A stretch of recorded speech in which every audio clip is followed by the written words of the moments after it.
परिवार, सबसे अच्छा परिवार। मेरा परिवार बहुत बड़ा है, जिसमें मेरे पापा है, मम्मी है, बुआ है, फूफा जी है, चाचा है, चाचे है। मेरी एक कजिन सिस्टर भी है, रावी दीदी, जिनकी शादी होने वाली है। उनकी शादी में हम खूब मौज करेंगे, जीजा जी के जूते भी चुराएंगे। अरे इसमें हंसने वाली क्या बात है? हमारे परिवार के निबंध में तो हम कुछ भी बोल सकते हैं। ओह अच्छा, तुम सबको भी हमारी रावी दीदी के शादी में मौज करना है। चलो निमंत्रण आपको भी। 12 जुलाई को हमारी रावी दीदी की शादी है, सभी सहपरिवार आ जाना, ठीक है? एक इंसान के अंदर नर और नारी दोनों होते हैं। अगर आपके अंदर नर और नारी दोनों की भावनाओं का सामंजस्य हो गया तो आपकी समस्या का हल। मुझे ये समझ नहीं आ रहा है कि एक इंसान के अंदर नर और नारी कैसे हो सकते हैं।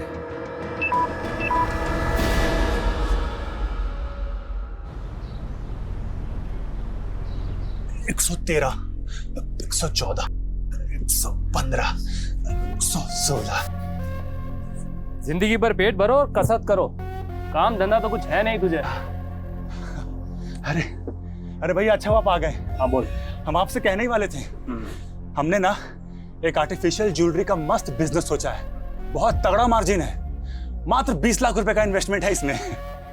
और ये 20 लाख आएगा कहाँ से? अरे भैया, आप तो बैंक के मैनेजर हो, आपके गारंटी पे हमको कोई भी लोन दे देगा। बैकग्राउंड देखा है अपना? जा कोई नौकरी ढूंढ, समझा? अरे सही तो बोल रहा है वो, नर्सिंग का कोर्स करके इतने पैसे फूके हैं, कहीं वार्ड बॉय की नौकरी क्यों नहीं ढूंढ लेते? अरे माँ, वो हमको ना बीमार लोगों से बहुत एलर्जी होता है। तू एक काम करना माँ, हमारे बिजनेस इन्वेस्टमेंट के लिए इस घर को गिरवी रख दे, बाद में कमा के छुड़ा लेंगे ना। तुम्हारे बिजनेस के चक्कर में हम रास्ते पे आ जाए क्या? ये लो, अब माँ को अपने बेटे पे भी भरोसा नहीं है। शुभी, क्या ये 50% से ऊपर लाओ कभी, या जिंदगी में फिसड्डी बनी रहोगी? फिसड्डी क्यों बनी रहेगी? अरे कभी तो हौसला अफजाई कर दिया करो बच्ची का। इस बार नंबर कम आए तो क्या हो गया, अगली बार ले आएगी। हीरा है मेरी शुभी। हीरा और मोती? हिंदी की किताब में हीरा और मोती तो बैल है। नहीं बेटा, बैल तो हम हैं। अच्छी है तुम दोनों की जोड़ी। हाँ, माँ लाड में बिगाड़ रही है और बेटी बिगड़ रही है।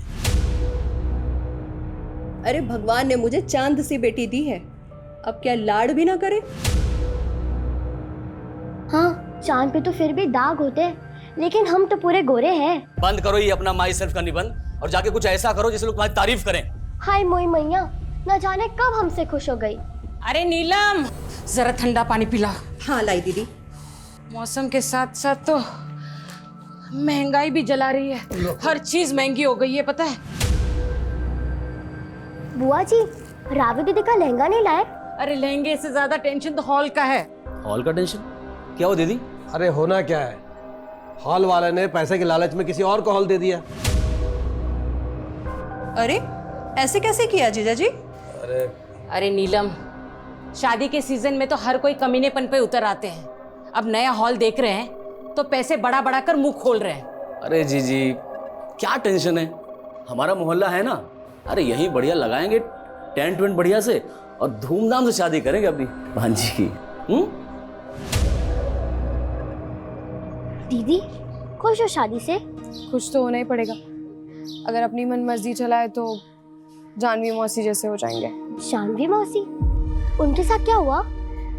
छोड़ो, तुम नहीं समझोगी, तुम अभी बच्ची हो, तुम अपनी पढ़ाई पे ध्यान दो। लो, अब तुम भी पापा की तरह लेक्चर पिलाओगी? तो पढ़ाई नहीं करोगी तुम? अगर पढ़ाई नहीं करोगी ना तो जिंदगी भर वेटर का नौकरी करना पड़ेगा। आपको तो बुआ जी ने नौकरी करने नहीं दी, हम वेटर बन गए तो क्या कम है? और वेटर बनने में बुराई क्या है, वो भी तो इंसान ही होते हैं। अच्छा बेटा, इतनी बड़ी बड़ी बातें सीखती कहाँ से हो तुम? हमको नहीं मालूम।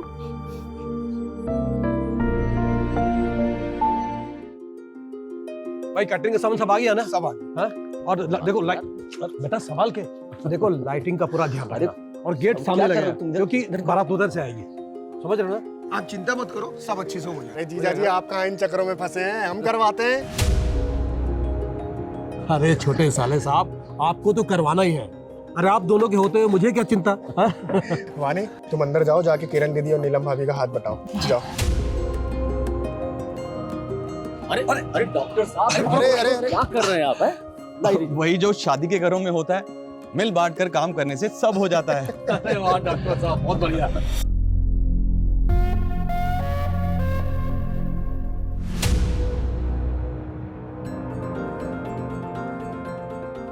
अरे खाइए ना आप लोग।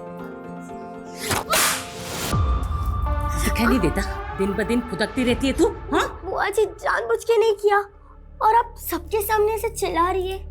एक औरत को भी एक लड़की की इज्जत ऐसे खराब करनी नहीं चाहिए।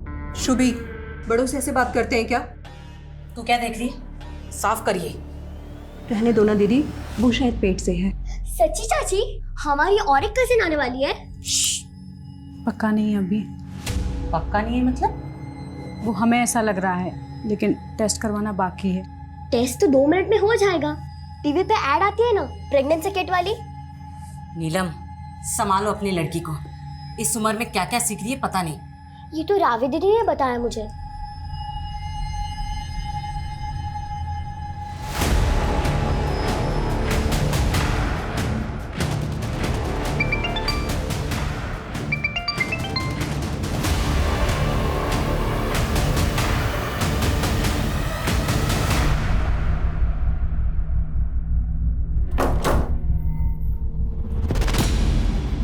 कहाँ जा रही हो?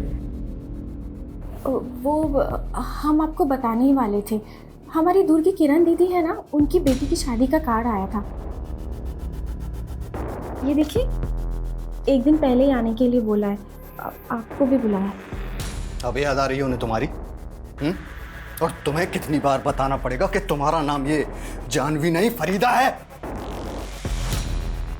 लेकिन वसीम, शादी से पहले तो हम जानवी। बस, कोई कहीं नहीं जाने वाला। और अगर मुझसे बिना पूछे तुम कहीं गई तो मुझसे बुरा कोई नहीं हुआ।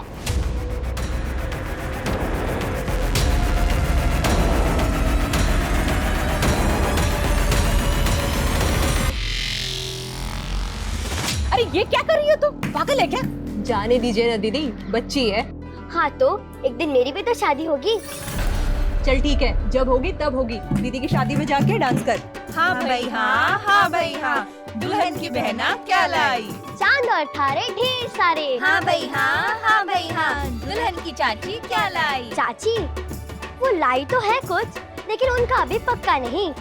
हाँ भाई हाँ, हाँ भाई हाँ, दुल्हन की मामी क्या लाई? मामी लाई शादी का वेन्यू। मतलब? रावी दीदी की शादी मामा और मामी के घर ही तो हो रही है। फूफा जी का वेन्यू हो गया ठुस। अरे तुम यहाँ क्या कर रहे हो? अरे सॉरी निकले यहाँ से। लेडीज प्रोग्राम है, जा यहाँ से। औरतों के बीच में क्या कर रहा है बे? तुझे यहाँ बुलाया किसने है? अरे वो तो हम शादी के कामों में हाथ बटाने आए थे। अब हमको क्या पता यहाँ पर हाँ, लेडीज संगीत चालू। चल चल बाहर, ये औरतों के बीच में रहेगा तू। यहाँ से चलो।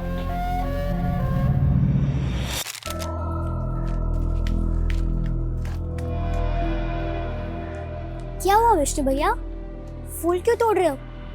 उदास हो क्या? अरे हम कभी उदास होते हैं क्या? लेकिन जब भी अपना इमेज ठीक करने जाते हैं, कोई ना कोई कांड हो जाता है। इमेज सुधारने के लिए जॉब करना पड़ता है। देखना शुभी, बहुत जल्द हम अपना एक्सपोर्ट का काम शुरू करेंगे और उसके बाद फिर इस मोहल्ले के सबसे रईस आदमी बन के दिखाएंगे। हम भी लाइफ में कुछ बड़ा करना चाहते हैं। तुम हमको अपना बिजनेस पार्टनर बनाओगे? तुम हमारी बिजनेस पार्टनर? तुम्हें पता है ना, पार्टनर बनने के लिए इन्वेस्ट करना पड़ता है। अच्छा, कितना इन्वेस्ट करना पड़ेगा? यही कोई 20 लाख, और अगर हम पार्टनर हुए तो हम दोनों के 10-10 लाख। 10 लाख? हमको तो पॉकेट मनी पे सिर्फ 10-20 रुपया मिलता है। 10 लाख की आसामी नहीं है हम। अच्छा, और अगर हम तुम्हें किडनैप कर लें, उसके बाद तुम्हारे घर वालों से फिरौती की रकम मांगे, तब तो पता चल जाएगा तुम कितनी बड़ी आसामी हो।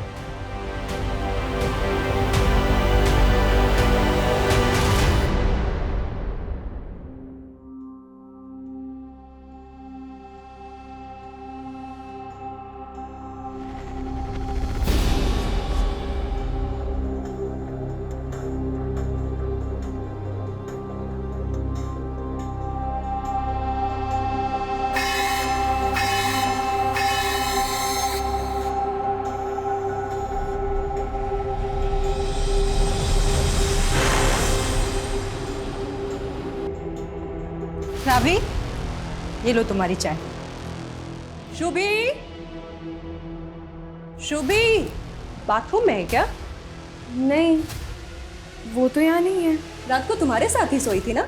नहीं, वो मेरे साथ नहीं सोई थी। अरे दीदी हमको भी चाय पिलाइए। शुभी, शुभी, क्या हुआ? शुभी, शुभी कहीं दिख नहीं रही है, अंदर भी नहीं है, पता नहीं कहाँ चली गई। अरे यही कहीं खेल रही होगी, आती ही होगी।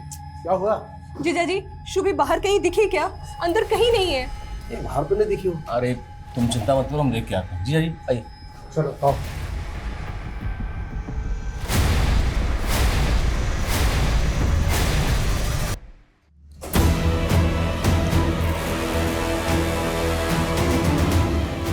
ये रस्सी का लाए है।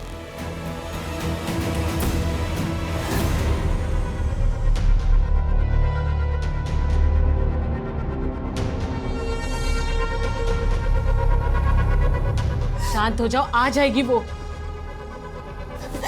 कुछ पता चला क्या शुभी का? भाभी आस पड़ोस हर जगह देख लिया, कुछ पता नहीं चल रहा है।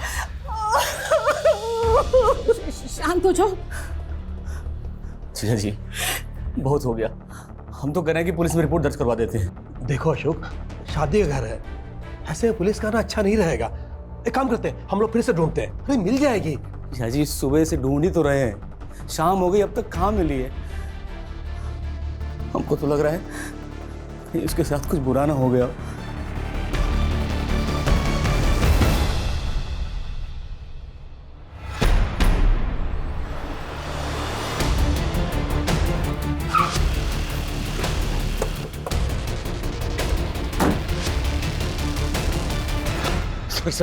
सर मेरी बेटी शुभी पता नहीं कहाँ गायब हो गई।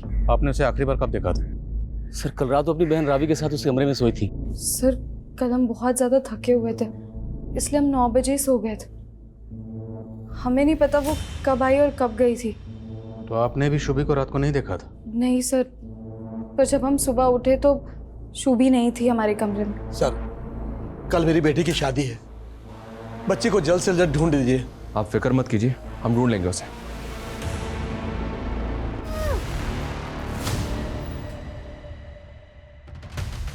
हम आपके क्लिनिक के बाहर की सीसीटीवी फुटेज देखना चाहते हैं। हाँ सर, अभी दिखाता हूँ।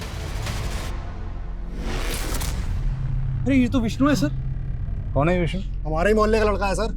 कमीना बिन बुलाया मेहमान, कल तक शादी के हर काम में हाथ बटा रहा था, लेकिन आज सुबह से दिखाई नहीं दे रहा है। सर बहुत गंदी नजर है लड़के की।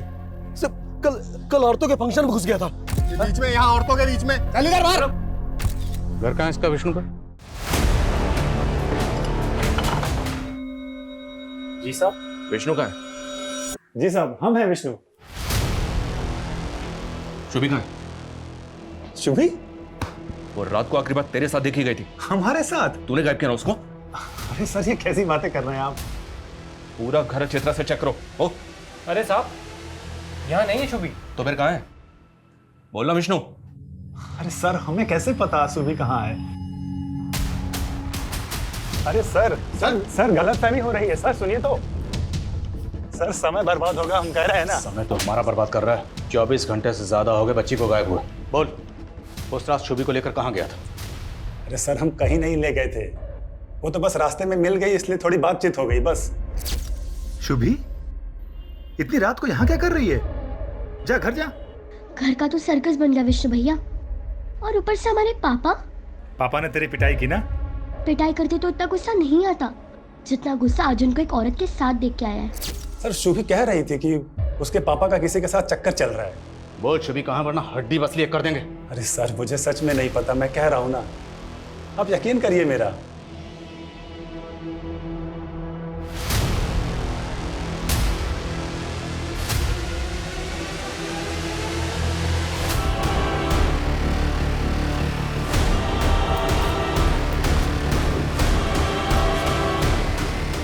आइए सर। पोस्टमार्टम के लिए भेजो। शुभी को 10 जुलाई को रात को 9 बजे आखिरी बार विष्णु के साथ देखा गया था। 10, 11 और 12 जुलाई को बच्ची की लाश मिली। पूरे मोहल्ले का ये मानना है सर कि विष्णु लड़कीबाज है। हो सकता है कि वो शुभी को यहाँ गलत इरादे से लेकर आया हो और मार के फेंक दिया।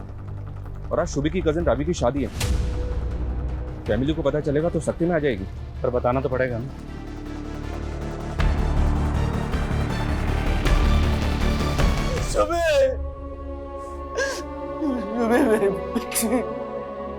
मेरा परिवार सबसे अच्छा परिवार। मेरा परिवार बहुत बड़ा है, जिसमें मेरे पापा है, मम्मी है, बुआ है, फूफा जी है, चाचा है, चाचे है, मेरी एक कजिन सिस्टर भी है, रावी दीदी। इतना बड़ा धक्का लगा है, समझ भी नहीं आ रहा क्या करें, क्या बोले लड़के वालों को। अब 1 घंटे बाद वो लोग भारत लेकर निकलने वाले हैं। जी है जी।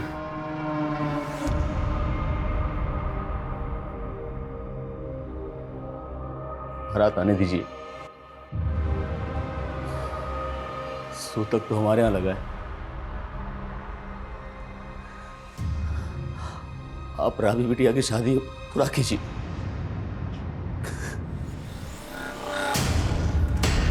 क्या बात है, आज तो रावी की शादी है ना, तो आप सब लोग ऐसे क्यों? कमीनी, तू क्या हमें खून के आंसू रोते देखने आई है?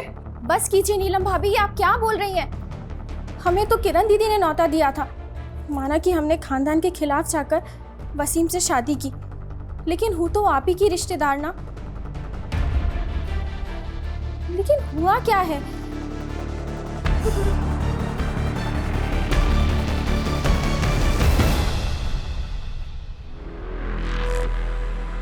शुभी का पूरा परिवार तेरे पर शक जता रहा है, सबके सब तेरा नाम ले रहे हैं। जुर्म कबूल कर ले, वरना इसी छत पे उल्टा लटकाऊंगा तुझे।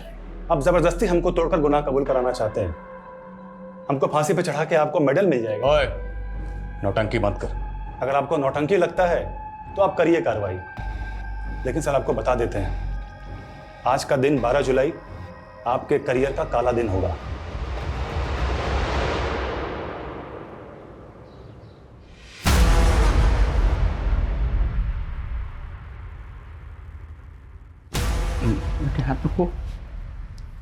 पापा यूनिटी। Thank you.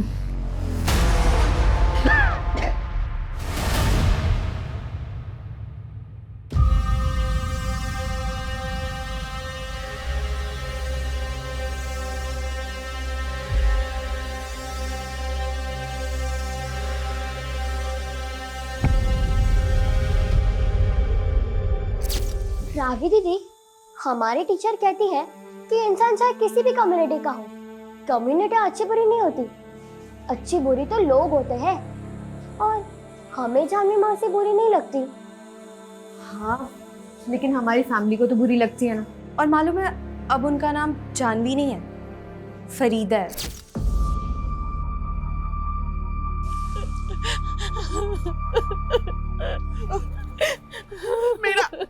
मेरा बेटा बिल्कुल बेकसूर है।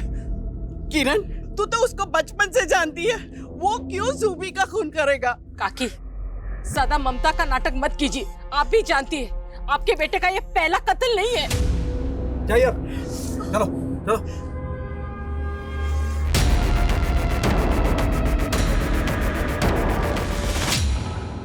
शुभी की पीएम रिपोर्ट के हिसाब से पहले उसको हाथ पर बांध के टॉर्चर किया गया। 11 जुलाई की रात को तकरीबन 11 बजे उसका मर्डर किया गया। और शुभी को आखिरी बार 10 जुलाई की रात को विष्णु के साथ देखा गया था। मतलब 11 जुलाई तक लड़की को बांध कर रखा गया था। लेकिन सर, विष्णु के घर में ऐसा कोई क्लू नहीं मिला जिससे ये लगे कि उसको विष्णु के घर में रखा गया। हो सकता है कहीं और रखा गया, कहीं ये केस किडनैपिंग का तो नहीं है। हो सकता है फिरौती भी मांगी गई, लेकिन जब हम इन्वॉल्व हुए तो पुलिस के डर की वजह से किडनैपर्स ने शुभी को मार दिया। लेकिन शुभी के पेरेंट्स ने तो ऐसा कुछ नहीं बताया। इस तरह के केसेस में फैमिली पूरा सच कहाँ बताती है। घर की छोटी लड़की मारी गई, फिर भी बड़ी लड़की की शादी रोकी नहीं गई। पूरी फैमिली के कॉल रिकॉर्ड्स निकलो। सर, तमें सर मैंने मोहल्ले के बाहर एक दुकान की फुटेज चेक की है, उसमें शुभी किसी और आदमी के साथ रात को 10 बजे दिखाई दे रही है। सर, इसमें है वो फुटेज। कौन है लड़का? सर, अब तक पता नहीं चला है। लड़का जिस बाइक पर है उसका नंबर भी क्लियर नजर नहीं आ रहा। विष्णु को दिखाओ सर। दिखाया सर, लेकिन विष्णु ने इसे पहचानने से मना कर दिया।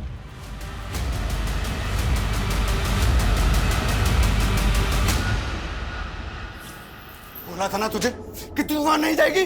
तुमने मुझ पर हाथ कैसे उठाया? आइंदा तुमने मुझ पर रोक जमाने की या हाथ उठाने की कोशिश की ना, तो हम सहेंगे नहीं। तेरी इतनी हिम्मत!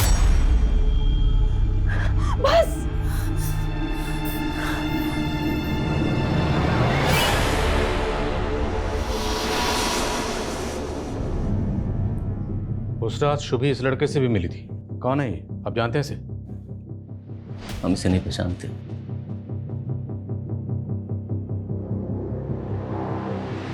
इस कैमरे की पिछले दिनों की फुटेज निकलवाओ। हो सकता है वो बाइक वाला लड़का पहले भी इस एरिया में आया। Okay sir. हमें पता चला डॉक्टर राजेश का क्लिनिक बंद है शुभी की लाश मिलने वाले दिन से। कहाँ है वो? सर उनको तो किसी अर्जेंट काम से गांव जाना पड़ा था। कहाँ के रहने वाले हो? राजस्थान, बीकानेर के आसपास कहीं। तेरा फोन मिलाई, पूछे कहाँ? जी। The number you are trying to call is currently switched off. Sir phone तो बंद आ रहा है। 12 जुलाई को हमें शुभी की लाश मिली और उसी दिन से ये डॉक्टर गायब है। आप लोगों को कुछ अजीब नहीं लग रहा? क्या मतलब? मतलब ये, क्या डॉक्टर राजेश आपकी बेटी शुभी के साथ ऐसा कुछ कर सकता है? सर हमें तो ऐसा कभी नहीं लगा, लेकिन वो अशोक, वो 20 साल पहले वाली कैसी बात? राजेश के पिताजी ने हमारे पापा को कुछ पैसे उधार दिए थे। हमारे पापा वो पैसे टाइम से लौटा नहीं पाए। फिर कुछ दिनों बाद राजेश के पिताजी को हार्ट अटैक आया और उनकी मौत हो गई। राजेश ने इल्ज़ाम लगाया कि उसके पिताजी पैसों को लेकर टेंशन में थे, इसलिए उनको हार्ट अटैक आया। लेकिन राजेश का मेडिकल में एडमिशन हम ही ने कराया था और डोनेशन भी दिया। राजेश ने कभी ये बात कभी दोहराई नहीं। वो तो उल्टा हमें अपनी फैमिली का सदस्य मानता है। पर हो सकता है उसके दिल में अभी भी उस बात की खालिश हो, लेकिन वो आप लोगों के सामने ना दिखा रहा हो।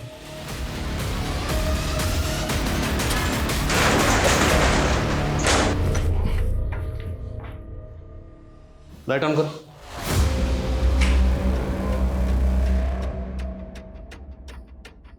सर ये देखिए, हिडन कैम, सब जगह चेक करो। सर एक ऊपर भी है। इन सारे कैमरास की फुटेज रिट्रीव करो, पता लगाओ ये डॉक्टर है कहाँ। Okay sir. ये पक्का यहाँ पे कोई बड़ा कांड करता होगा।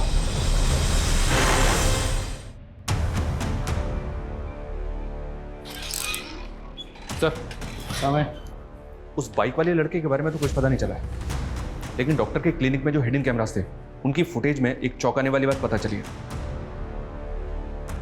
ये देखिए सर।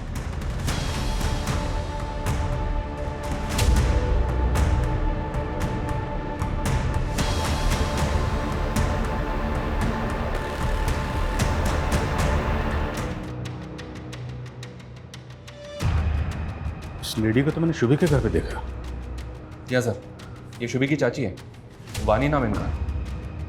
अरे डॉक्टर, ये कहाँ पे? इसका फ़ोन मुंबई में बंद हुआ है। हाँ, मुंबई पुलिस से कांटेक्ट करो और इसकी लोकेशन ट्रेस करो। Okay sir. सर मेरी वाइफ वानी को बच्चा नहीं हो रहा था, इसलिए हम डॉक्टर राजेश से उसका इलाज करवा रहे थे, लेकिन उस कमीने ने मेरी बीवी को बेहोश करके इसके साथ गलत काम किए। सर ये देखिए, ये सर ये वीडियोस दिखा के हमें ब्लैकमेल कर रहा था। हमसे 5 लाख रुपए मांगे उसने। प्लीज अब वो सब कुछ डिलीट कर दो। आप लोगों के साथ इतना सब कुछ हुआ, फिर भी आपने पुलिस में कंप्लेंट क्यों नहीं की? सर कैसे करते, अपनी इज्जत और शर्म की वजह से हम किसी से कुछ कह नहीं पाए।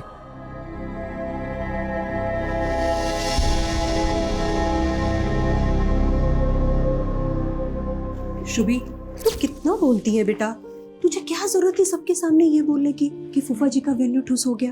तूने देखा ना बुआ जी को कितना बुरा लगा। उनको अगर बुरा लगा तो मैं उनसे सॉरी बोल देती हूँ। बुआ जी सॉरी, माँ ने बोला आपको हम अच्छे नहीं लगते। क्यों अच्छे नहीं लगते? सिर्फ बोलती ज्यादा हो तुम। शादी तक ना अपने मुंह पर टेप लगा देना। बाप रे, इतना महंगा लहंगा खरीदा है रावी दीदी की शादी के लिए, ऊपर से टेप। हम तो जोकर ही लगेंगे। बिल्कुल नहीं लगोगी।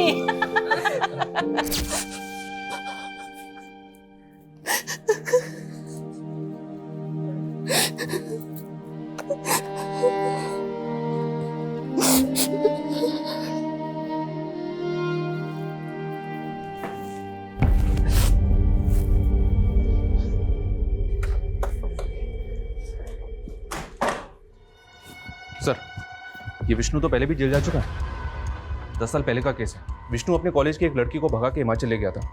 प्रीति नाम है इस लड़की का। प्रीति तभी से गायब है, आज तक उसका पता नहीं चला है। लेकिन सर, तब प्रीति के पेरेंट्स का मानना था कि विष्णु ने उसको मार दिया है। विष्णु के खिलाफ कोई सबूत नहीं मिला, इसलिए उसे बेल मिल गई। इस प्रीति के इस फाइल को अच्छी तरह से स्टडी करो। हो सकता है इसमें कोई ऐसा क्लू मिले जिससे हमें उस बाइक वाले लड़के का कुछ पता चल सके। और ये तस्वीर प्रीति के माँ बाप को भी दिखाओ। लेकिन सर, प्रीति के माँ बाप की डेथ हो चुकी है। तो इस लड़के की तस्वीर विष्णु के भाई और माँ को दिखाओ। हो सकता है इस लड़के को जानते हो, लेकिन विष्णु को बचाने के लिए चुप बैठे। शुभी, ये लाइफ बहुत अजीब है। यहाँ सब कुछ नियम कानून से करना पड़ता है, और अगर ना करो तो लोग हमें गलत समझते हैं। लेकिन अपने भी अपने को ना समझे तो? बहुत बड़ी बड़ी बातें करने लगी हो। क्या हुआ, सब ठीक तो है? अब देखो ना, रावी दीदी के जिस लड़के से शादी हो रही है, दीदी उनसे प्यार नहीं करती, लेकिन जबरदस्ती शादी करनी पड़ रही है। सच कह रही हूँ, मेरे बेटे ने कुछ नहीं किया है। वो पहले भी बेकसूर था और अब भी बेकसूर है। देखिए, आप लोग अगर इस बाइक वाले लड़के के बारे में कुछ भी जानते हैं तो हमें बता दीजिए। अगर बाद में हमें पता चला ना कि आपको इसके बारे में कुछ भी पता था तो अच्छा नहीं होगा। सर कितनी बार बोले, हम सच में नहीं जानते इस लड़के को। उस बाइक वाले लड़के का प्रीति के केस में भी कोई रिकॉर्ड नहीं मिला सर। और हिमाचल पुलिस की इन्वेस्टिगेशन के अनुसार प्रीति को आखिरी बार विष्णु के साथ सोलन के एक लॉज में देखा गया था। होम स्टे प्लाजा नाम है उस लॉज का। उसके बाद से प्रीति गायब है। शर्मा, तुम एक काम करो, तुम पर्सनली हिमाचल जाओ और हिमाचल पुलिस से बात करो। हो सकता है उनसे बात करके हमारे केस से जुड़ी काम की बात पता चले। Okay sir. और डॉक्टर राजेश की क्या खबर? मुंबई में उसके किसी जान पहचान वाले का पता नहीं चल रहा। तो हो सकता है किसी होटल या लॉज में छुप के बैठा। निकालो उसको वहाँ से। Okay sir.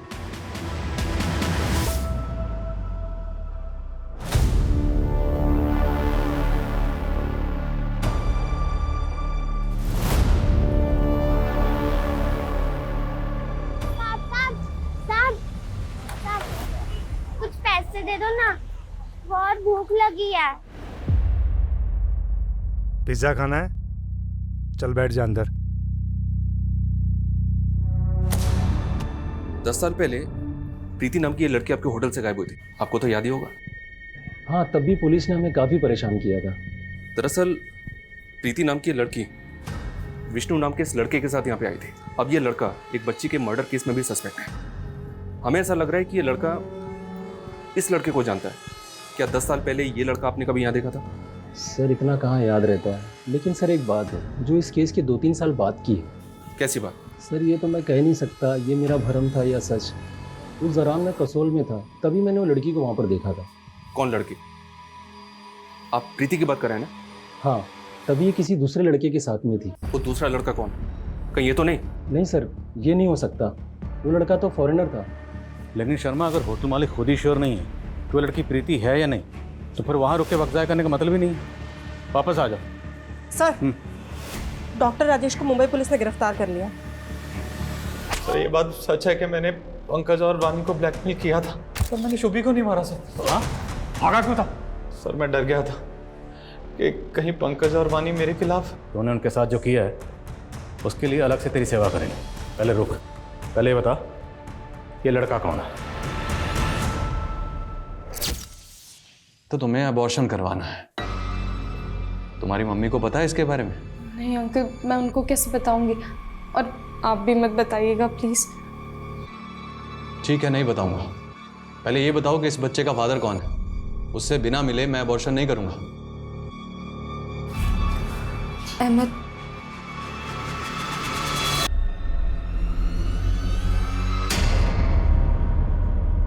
सर मेरी नई शादी हुई है अभी, प्लीज़ आप ये बात किसी को मत बताइएगा। बेफिक्र रहिए। आप ये बताइए कि आप अहमद से प्यार करती हैं? हाँ सर, मैं उससे शादी भी करना चाहती थी। आपके घर वाले अहमद को जानते हैं? जी सर। शुभी उस रात अहमद से क्यों मिली थी? ये बात सच में सर मैं नहीं जानती, क्योंकि अबॉर्शन के बाद मेरा उससे कोई कांटेक्ट नहीं था। अहमद रहता कहाँ? आप लोग अहमद को पहले से जानते थे, लेकिन पहले उसे पहचानने से मना कर दिया। बेटी की शादी थी, कैसे बताते उसके अफेयर के बारे में रिश्तेदारों को? आप लोगों को पता था ना कि शुभी को रावी और अहमद के अफेयर के बारे में सब कुछ मालूम है। सर शुभी चाहती थी हम दोनों की शादी हो, वो तो पसंद करती थी वो सब मुझे। छोड़, ये बता कि उस रात तुमने शुभी को मिलने के लिए क्यों बुलाया था? सर मैंने उसे मिलने नहीं बुलाया था, मैं तो वहाँ रावी को आखिरी बार देखने गया था, लेकिन शुभी ने मुझे वहाँ देख लिया। रावी दीदी नहीं मिल सकती। और भैया आप परेशान मत होइए। चलो बैठो, मैं तुम्हें घर छोड़ देता हूँ। घर पर ड्रॉप किया? हाँ सर, मैंने उसे घर के पास ही छोड़ा था। उसके बाद से वो कभी अपने घर पहुंची नहीं, उसकी लाश मिली तालाब में। सच कह रहा हूँ सर, मैंने उसे नहीं मारा। ये अहमद तो अभी भी अपने बयान पे अड़ा हुआ है, जबकि वारदात वाली रात शुभी को विष्णु के बाद रात के 9 बजे आखिरी बार इस अहमद के साथ ही देखा गया था। नहीं सर, मुझे तो ऐसा लग रहा है कि अहमद ही झूठ बोल रहा है। शायद ये शुभी को बेला फुसला के कहीं लेकर गया, पहले उसको बांध के रखा, उसके बाद उसको मार दिया। हो सकता है उसने शुभी को किडनैप इसलिए किया हो ताकि फैमिली पे प्रेशर डाल सके रावी की शादी रुकवाने के लिए, लेकिन फैमिली ने शादी नहीं रोकी, तो हो सकता है उसने इसलिए शुभी को मार दिया कि अब तो रावी की शादी रुकेगी। लेकिन सर अगर मान ले कि अहमद सच बोल रहा है और इसने लड़की को घर के पास ही ड्रॉप किया, अगर इसने शुभी को घर के बाहर ड्रॉप किया था तो 10 साल की बच्ची और कहाँ जाएगी? जाहिर सी बात है घर के अंदर ही जाएगी। तो क्या शुभी घर के अंदर से गायब हुई है? ऐसा कौन करेगा? सर मैंने CDR चेक किया है, उस रात अशोक ने 12:30 बजे किसी को कॉल किया था, उसी नंबर से वापस आधे घंटे के बाद कॉल आया। सर शुभी कह रही थी कि उसके पापा का किसी के साथ चक्कर चल रहा है। कॉल लो वाट्स नंबर पे।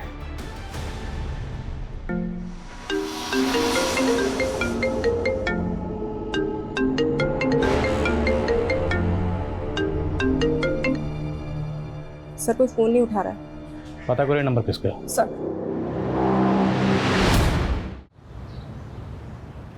आपने हमसे सच छुपाया था। 10 जुलाई की रात को शुभी घर वापस आई थी।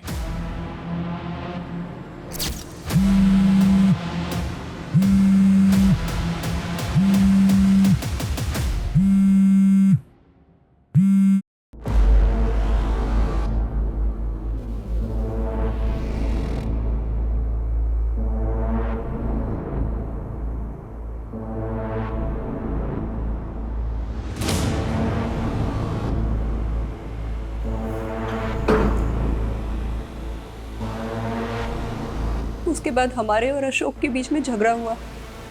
हमें ध्यान ही नहीं रहा शुभी कहाँ गई। हमें लगा कि वो रावी के कमरे में सोने चली गई होगी। तो ये बात पहले क्यों नहीं बताई? सब के सब यही झूठ बोलते रहे कि 10 जुलाई की रात को शुभी घर वापस आई नहीं। क्यों नहीं बताया?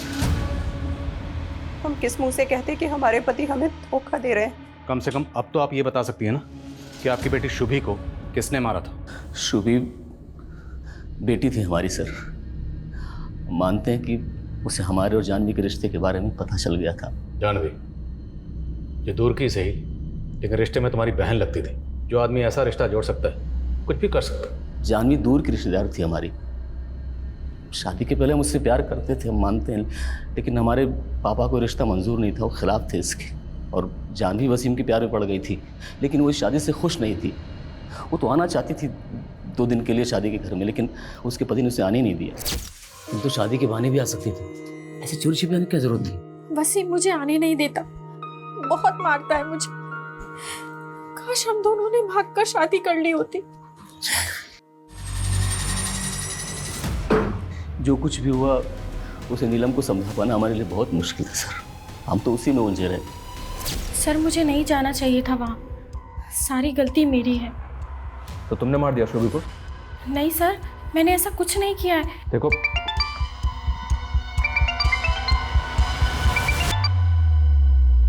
हेलो,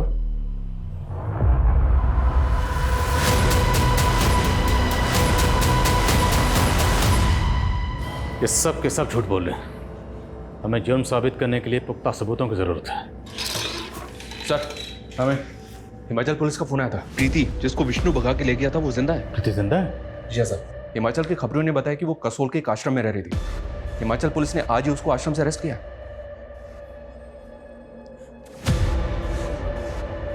उसकी हालत बहुत खराब थी सर। प्रीति ड्रग एडिक्ट हो चुकी है। पिछले 10 सालों से वो 3-4 स्टेट्स में अपनी ड्रग मंडली के साथ घूम फिर रही थी। मैंने उसका सोशल मीडिया प्रोफाइल चेक किया सर, उसमें तकरीबन 300 फ्रेंड्स हैं और सबके सब नशेड़ी हैं। इसका मतलब है विष्णु बेकसूर है और प्रीति का शुभी के कत्ल से कोई ताल्लुक नहीं। जी हाँ सर, क्योंकि जब प्रीति विष्णु के साथ भागी थी तब तो शुभी पैदा भी नहीं होती। मुझे ऐसा लग रहा है कि शुभी अपने ही परिवार का शिकार बन गई।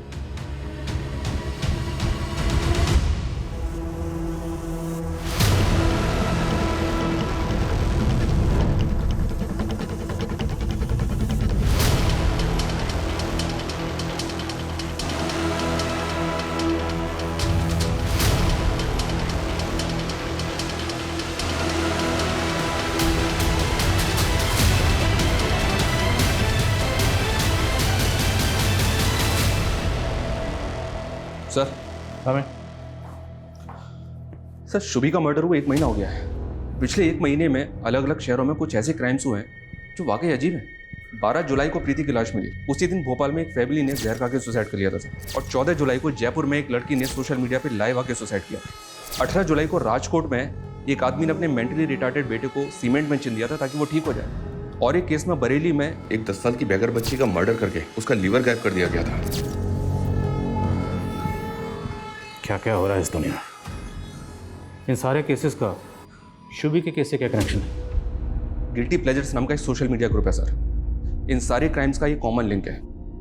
इस ग्रुप के कुछ लोग न्यूमरोलॉजी, एस्ट्रोलॉजी और टैरो कार्ड रीडिंग से जुड़े हैं।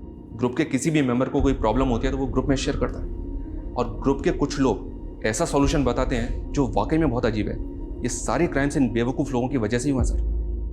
पर इस ग्रुप का शुभी के केस से क्या ताल्लुक है? सर, इस ग्रुप का एक मेंबर है जो शुभी नाम से एक सोशल मीडिया अकाउंट ऑपरेट करता है। ये उसकी प्रोफाइल पिक्चर है। शर्मा, ये फेक अकाउंट होगा। शुभी महज 10 साल की थी, उसके पास तो फोन तक नहीं था, फिर वो ये अकाउंट कैसे ऑपरेट कर रही होगी? इस बात का जवाब तो प्रीति दे सकती है सर, जो इस ग्रुप की मॉडरेटर है।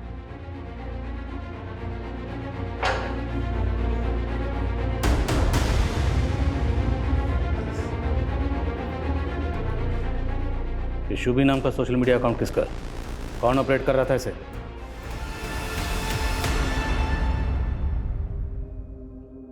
इस बार तू सही में माँ बन जाएगी। कॉन्ग्रेचुलेशंस मामी। मुबारक हो मेरे भाई।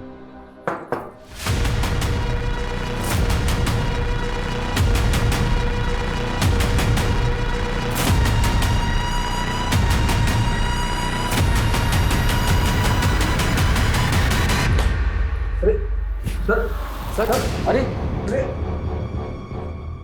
विष्णु और प्रीति का कॉलेज फ्रेंड था ना तुम? तो जानता था कि प्रीति जिंदा है, फिर भी जब प्रीति को मारने के इल्जाम में विष्णु अंदर गया तो चुप बैठा रहा। ये क्या बोल रहे हैं आप?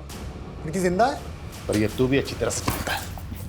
गिल्टी प्लेजर ग्रुप, यही नाम है ना ग्रुप का जिसे प्रीति चलाती है। तू भी तो मेंबर है इस ग्रुप का। अब तू ये बता कि शुभी के नाम से तुमने अपना अकाउंट क्यों बनाया था? शादी से पहले वानी का नाम भी शुभी था।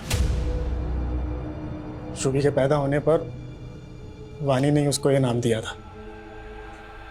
मैं अपनी बीवी के नाम से अकाउंट चला रहा था। अशोक के फादर ने तुझे गोद लिया, अशोक ने तुझे सगे भाइयों की तरह प्यार किया और तूने उसी की बेटी को मार डाला।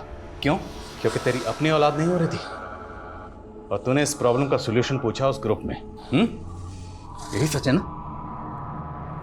शर्मा? ये तेरी पूरी चैट हिस्ट्री।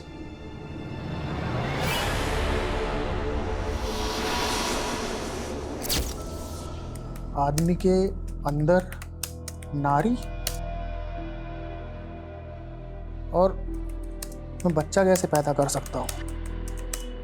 कोई ये बताए मुझे। एक कन्या को मार कर उसका लीवर अपनी बीवी को खिला दे? वो 100% श्योर था। मैं भी एक कन्या की खोज में था। फिर उस रात शुभी हमारे घर आई। वो बहुत परेशान थी, रो रही थी। उसने अपने पापा को जानवी के साथ देख लिया था। मैंने उसको अपने घर पे ही रोक लिया और मैंने सोच लिया था कि इसी का लीवर अपनी बीवी को खिला दूंगा। लेकिन सुबह होते ही सब उसे खोजने लगे तो मैंने उसको बांध दिया। फिर आप लोग इन्वॉल्व हो गए। मैं डर गया। रिचुअल करने के चक्कर में मैं सबकी नज़र में ना आ जाऊं तो मैंने लीवर खिलाने वाले प्लान को छोड़ दिया। लेकिन मैं शुभी को नहीं छोड़ सकता था। वो मेरे बारे में सबको सब कुछ बता देती। और 15 दिन बाद तो गया बरेली। ऐसे क्या देख रहा? 27 जुलाई को तेरा फोन बरेली में एक्टिव था। वहां जाकर तूने एक 10 साल की बच्ची को किडनैप किया। साहब कुछ पैसे दे दो ना। पिज़्ज़ा खाएगी? चल बैठ जा गाड़ी में। उस बच्ची को मारकर उसका लीवर अपनी बीवी को खिला। तेरे इस अंधविश्वास के चक्कर में 2 मासूम बच्चियों की जान चली गई। कैसा अंधविश्वास? वो लीवर खा के मेरी बीवी प्रेग्नेंट हुई थी। सर हम प्रेग्नेंट नहीं हैं। क्या? हमने सबसे झूठ बोला था सर। हम पंकज के पागलपन से घबरा गए थे, डर गए थे। हमें लगा कि उसको पता चलेगा इस बार भी हम प्रेग्नेंट नहीं हुए कि वो किसी और बच्ची को मारकर जबरदस्ती हमें उसका लीवर खिला देगा। तुम्हें अपने पति से डरने के बजाय हमारे पास आना चाहिए था, लेकिन नहीं, तुमने अपने पति का साथ दिया। उसके क्राइम में उसकी भागीदार बन गए तुम।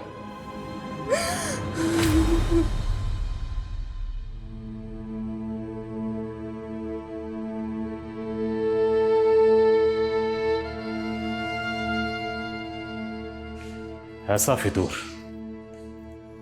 फितूर के सोचते ही रोंगटे खड़े हो जाए। इससे ज्यादा वाहियात क्या होगा कि एक नशा करने वाला नशेड़ी गैंग ऐसा भ्रम फैला रहा था और पढ़े लिखे एजुकेटेड लोग उन पर भरोसा कर रहे थे। इस तरह के सिरफिरे लोग वाकई में सोसाइटी के लिए बहुत बड़ा खतरा है। हैरानी की बात तो यह है कि सोशल मीडिया के जरिए इतने बड़े बड़े क्राइम हो रहे थे। सर, इस सोशल मीडिया ग्रुप के सारे अकाउंट्स अब साइबर सेल की सर्विलेंस में हैं और साइबर सेल इस तरह के और भी अकाउंट्स के बारे में पता कर रहा है। लेकिन ये सिर्फ साइबर सेल की नहीं, हम सब की कलेक्टिव रिस्पॉन्सिबिलिटी है। हमें भी कुछ ऐसे कदम उठाने होंगे जिससे लोगों को जागरूक किया जा सके, सतर्क किया जा सके, ताकि वो इस तरह के social media account, social media group से बचें।